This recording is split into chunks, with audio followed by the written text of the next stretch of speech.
दोस्तों, रामायण हो या चाहे महाभारत, ये दोनों ऐसे ग्रंथ हैं जिनके बारे में जितना ज़्यादा जानकारी इकट्ठी की जाए उतना ही कम है।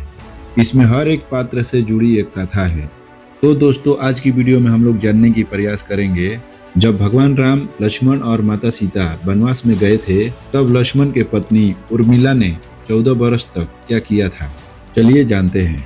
दोस्तों, पौराणिक कथाओं के अनुसार रामायण में बताया गया है कि राम, लक्ष्मण, भरत और शत्रुघ्न की जन्म के वक्त अन्य बच्चों के भांति कुछ देर होने के बाद चुप हो गए थे, लेकिन लक्ष्मण रोते ही रह गए।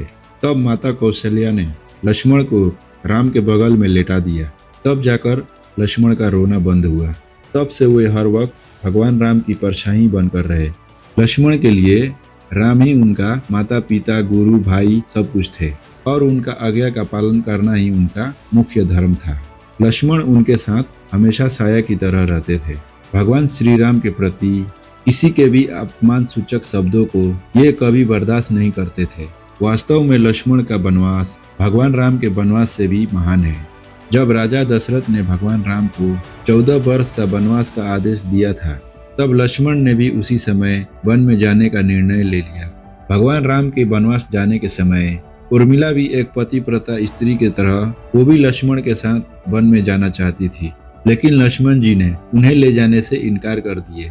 उर्मिला ने बहुत विनती की, वो भी अपने पति के हर दुख सुख का साथी बनना चाहती थी, पर लक्ष्मण ने कर्तव्य और धर्म की दवाई देकर उर्मिला को वन जाने से रोक लिया। लक्ष्मण ने उर्मिला से कहा, मैं भ्राता राम और भाभी सीता की सेवा करने के लिए वन में जा रहा हूँ। मैं नहीं चाहता कि मेरी सेवा में कोई भी कमी रह जाए। लक्ष्मण ने उर्मिला से ये कहकर इनकार कर दिया कि अयोध्या के राजा को और माताओं को उनकी आवश्यकता है। उर्मिला के लिए ये बहुत कठिन समय था, पर उर्मिला ने दिल पर पत्थर रख के लक्ष्मण की बात मान ली और उनके साथ वन में नहीं गई। लक्ष्मण के वन जाने के बाद उर्मिला के पिता अयोध्या आए और उर्मिला को मायके चलने के अनुरोध करने लगे, ताकि माँ और सखियों के साथ रहकर पति वियोग का दुख कुछ कम हो सके। परंतु उर्मिला ने मायके जाने से इनकार करते हुए कहा कि पति के आज्ञा अनुसार पति के परिजनों के साथ रहना ही अब उनका धर्म है और दुख में उनका साथ छोड़ना अधर्म की बराबर है। वन में राम और सीता जब कुटिया के अंदर विश्राम कर रहे थे, तो लक्ष्मण पहरे के रूप में कुटिया के बाहर पहरा दे रहे थे। तभी रात में उनके समक्ष निद्रा देवी प्रकट हुई। तब लक्ष्मण ने निद्रा देवी से वरदान मांगा कि उन्हें 14 वर्षों के लिए निद्रा से मुक्त कर दे।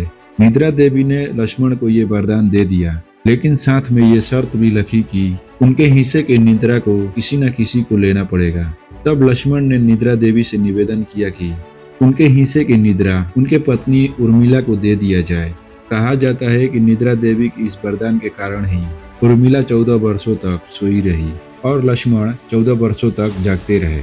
दोस्तों, रामायण के रोचक किस्सों में यह भी बताया गया है कि जब लक्ष्मण जी वन से आए और पत्नी के कक्ष में गए, तो उन्हें देखकर पत्नी उर्मिला भयभीत हो गई और पहचानने से इनकार कर दिया। इसकी वजह ये थी कि वो 14 सालों तक सोती रही थी और इतने दिनों तक उन्होंने लक्ष्मण जी को देखा भी नहीं था। लक्ष्मण और उर्मिला से अंगद और चंद्रकेतु 2 नामक पुत्र उत्पन्न हुए थे। अंगद ने अंगदपुरी तथा चंद्रकेतु ने चंद्रकांतापुरी की स्थापना किए थे। अब आप सोच में पड़ गए होंगे कि निद्रा देवी के प्रभाव में आकर उर्मिला अगर 14 सालों तक सोती रही और अन्य परिजनों का सेवा करने का लक्ष्मण को किया वादा कैसे पूरा किया होगा। दोस्तों, तो उत्तर ये है कि माता सीता के द्वारा उर्मिला को एक वरदान मिला था कि एक समय में उर्मिला एक साथ 3 कार्य कर सकती थी, तो इस तरह उन्होंने अपने वादा पूरा किया। दोस्तों, लक्ष्मण ने माँ बाप को सेवा करने के लिए उर्मिला को छोड़ना ही उचित समझा। उन्हें पता था कि जब वो लोग वनवास जाएंगे तो उनके माता पिता का इसका गहरा सदमा लगेगा। इसलिए लक्ष्मण ने माँ बाप को सहारा और सहानुभूति देने के लिए उर्मिला को छोड़कर वनवास चले गए थे। तो दोस्तों, ये था उर्मिला देवी का कुछ रहस्यमय बातें। आशा करता हूँ वीडियो आपको पसंद आई। अगर वीडियो आपको पसंद आया तो वीडियो को लाइक और चैनल को सब्सक्राइब जरूर करना। मिलते हैं अगले वीडियो में। जय श्री राम।